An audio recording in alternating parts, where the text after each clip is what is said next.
तो उसका क्या अर्थ है? आपने जब उस बात को रखा, बड़ी अच्छी थी, बड़ी रुचिकर बात थी, लेकिन आप उसको और एक्सप्लेन करें कि वो क्या था और क्या चाहता है परमेश्वर हमारे जीवनों से इस बात के द्वारा। देखिए, बाइबल के अंदर जो कुछ यीशु मसीह ने कहा है जी, या किया है, एक्ट हो या टीचिंग्स हो, उसके पीछे एक रीज़न है, कारण है। अगर प्रभु ने कहा कि इन मटकों को आप ऊपर तक भर दो, फुल, जिससे इंग्लिश में कह सकते हैं अप टू द ब्रिम, या मुआ मुँह या लबालब, उसके पीछे कारण होगा। प्रभु ऐसे नहीं कुछ कह सकते। इस पूरे एपिसोड को समझने के लिए हमें देखना होगा कि सबसे पहले कि प्रभु यीशु मसीह एक विवाह में गए, बिल्कुल, और विवाह में जाकर उन्होंने इस चीज़ को भी मुझे और आप सब लोगों को ये सिखाया कि समाज के प्रति भी हमारी जिम्मेदारी है। बिल्कुल, समाज में अगर किसी का कोई दुख है या किसी का सुख है या विवाह है या जन्मदिन है या किसी की मृत्यु है, वहाँ पर प्रभु यीशु मसीह ने एक समाज में सामाजिक विचारधारा को रखा। बिल्कुल। दूसरा, वहाँ पर हम जो चीज़ देखते हैं कि माता मरियम जो है यीशु मसीह के पास में आती हैं और कहती हैं कि दाखरस खत्म हो गया। तो विवाह जो था वो प्रभु यीशु मसीह की फैमिली में नहीं था, किसी दूसरे के दूसरे परिवार। लेकिन वो चिंता मरियम को क्यों थी? क्योंकि मरियम के मरियम का जो हृदय है वो एक धार्मिक, एक आत्मिक हृदय है, और वो दूसरे की जो कमी है या घटी है या उनके जीवन में जो परिवार में प्रॉब्लम है, उसको प्रभु ने मरियम के थ्रू कंसर्न शो किया। बिल्कुल।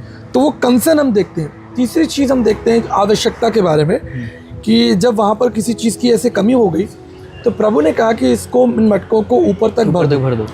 देखिए, आज संसार में ये जो आपका जीवन है या आपका जो मन है, इसमें भरने के लिए बहुत कुछ चीज़ें हैं। बिल्कुल। इसमें संसारिक ज्ञान है, बहुत सी गलत बातें हैं, गलत इन्फॉर्मेशन है जो आप इंटरनेट पर, टीवी में, समाज में, दुनिया आपको भरना चाहती है। Everybody wants to fill you with something. दुनिया चाहती है कि मेरी बात आप सुने और इसको हम भर दें। लेकिन प्रभु यीशु मसीह ने वहाँ पर मुझे और आपको एक शिक्षा दी है कि हमें ऊपर तक परमेश्वर के वचन तक भरना है। Praise God. बिल्कुल। परमेश्वर का जो वचन है, अगर वो हमारे ऊपर तक अप टू द ब्रिम होगा तो कोई जगह ही नहीं होगी हमारे पास। बिल्कुल। इसका मैं आपको एक एग्जांपल दे सकता हूँ। मान लीजिए कुर्सी है, उस कुर्सी पर अगर आप बैठे हैं तो कोई दूसरा व्यक्ति नहीं बैठ सकता। तो ठीक इसी तरह मेरा ऐसा मानना है, जो मुझे प्रभु ने रेवलेशन दिया, कि उस मटके के अंदर जब पूरा का पूरा जल भर दिया गया है तो किसी और चीज़ को आप नहीं फिल कर सकते। बिल्कुल। तो मेरा ये मानना है, मेरा ये विश्वास है कि आपका जो जीवन है वो परमेश्वर के वचन से जो है वो पूर्ण रूप से फिल होना चाहिए। जब परमेश्वर का वचन आपके अंदर होगा तो कोई और चीज़ उसमें भरी नहीं जा सकती। बिल्कुल, ये महत्वपूर्ण बात है। थैंक यू सो मच आचार्य जी। और एक बात आपने और आज बहुत अच्छी कही, और अक्सर उस उदाहरण को या उन बातों को हम लोग प्रैक्टिकल लाइफ के अंदर लेते हैं, और आप लोग भी लेते होंगे, जहाँ लिखा है कि तुम्हारा विश्वास जो है वो राई के दाने के समान हो। तो क्या राई के दाने तक सीमित रहने वाले विश्वास के विषय में बात की गई है, कुछ बढ़कर? नहीं, देखिए, एक ट्यूशन पढ़ाने जब टीचर घर में आता है, आपको वो 2 का टेबल, 2 का पहाड़ा पढ़ाता है, तो वो आपको 2 का पहाड़ा पढ़ाने के लिए इतनी दूर से नहीं आया। वो इसलिए आया था कि आप 2 का भी सीखें, 4 का भी सीखें, 6, 8, 10 और आगे तक पढ़ते जाएं। तो वो तो एक स्टार्टिंग पॉइंट है। प्रभु ने ये कहा कि तुम्हारा विश्वास राई के दाने के बराबर हो, ये तो स्टार्टिंग पॉइंट है। मान लीजिए अगर मैं आपसे कहूँ आइए हम 10 किलोमीटर दौड़े, तो आप दौड़ लेंगे? आप कहेंगे जी मैं तो 1 किलोमीटर नहीं दौड़ सकता, तो मैं 10 किलोमीटर क्या दौड़ूंगा? तो मैं आपको 10 किलोमीटर दौड़ाना चाहता हूँ, लेकिन मैं आपसे कहूँगा let's walk 100 metre, let's walk 200 metre. बिल्कुल। तो आपकी कैपेसिटी बिल्ड होगी, एक स्टेप्स है, एक स्टेप होगा, एक नेक्स्ट लेवल पे आप जाएंगे। तो प्रभु आपको केवल राई के दाने के बराबर तक सीमित नहीं रखना चाहता, वो चाहता है कि आपका विश्वास बहुत बड़ा हो। ये जरूर उदाहरण दिया गया है कि तुम्हारा विश्वास राई के दाने के बराबर हो तो ये पहाड़ भी हट जाएगा। लेकिन आपको इसका बहाना बनाकर नहीं बैठे रहना है ना, इसकी आड़ लेकर नहीं बैठे रहना है कि भाई राई के दाने के बराबर ही मैं खुश हूँ।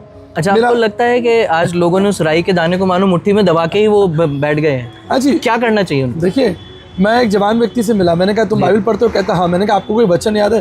कहता हाँ मुझे याद है। कौन सा वचन याद है? कि परमेश्वर ने जगत से ऐसा प्रेम किया, बस एक वचन याद है, यूहन्ना 3:16। अच्छा है, बिल्कुल, लेकिन उसके आगे क्या?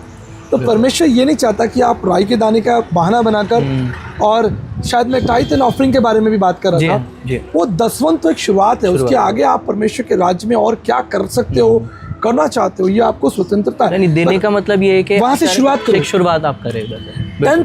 टाइथ इसे स्टार्टिंग पॉइंट, क्योंकि आप आप समझोगे नहीं अगर आपको बोल दिया जाए आपको 100% देना है। बिल्कुल। तो इसी तरीके से राई का दाना का बराबर या 10वां देकर, ये तो प्रभु ने आपको एक स्टार्टिंग किक दिया है, स्टार्टिंग पॉइंट है। उसके आगे तो प्रभु के लिए आप बहुत कुछ कीजिए, बहुत कुछ करें। दबा के कीजिए ना। तो देना पैसा ही नहीं, लेकिन आपको क्या लगता है कि हम देने में अपना समय, अपना जीवन, अपनी चीज़ों को, और भी चीज़ों को हम उसमें इंक्लूड कर मैं सकते हैं? देखिए हमारे साथ हमारे जी हाँ। कलीसिया के लोग भी खड़े हुए हैं। अब मैं देखिए कलीसिया का समय 10 बजे होता है, लेकिन कोई 10:30 आ रहा है, कोई 11 बजे आ रहा है। जी हाँ। तो जब हमारी कावनेंट परमेश्वर के साथ है तो वो कावनेंट इतनी स्ट्रांग होनी चाहिए कि हम उसके लिए उत्साहित हैं या नहीं। या आप कलीसिया इसलिए आ रहे हैं, ये मेरी बेटी आर्निका, ठीक है जी, तो क्या ये कलीसिया इसलिए आ रही है क्योंकि मेरे डैडी जो है को पास्टर हैं, लीडर हैं? बिल्कुल। क्या इसके अंदर वो जॉय है? जॉय है। क्या आपके अंदर वो जॉय है कि भाई आपका हस्बैंड है, फियंसी है, या आपका हस्बैंड है, या आप इसलिए आ रहे हैं क्योंकि मेरी ड्यूटी है? Duty.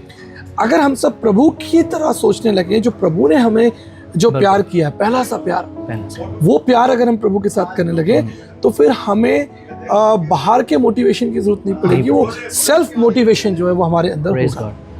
Thank you so much Acharya ji.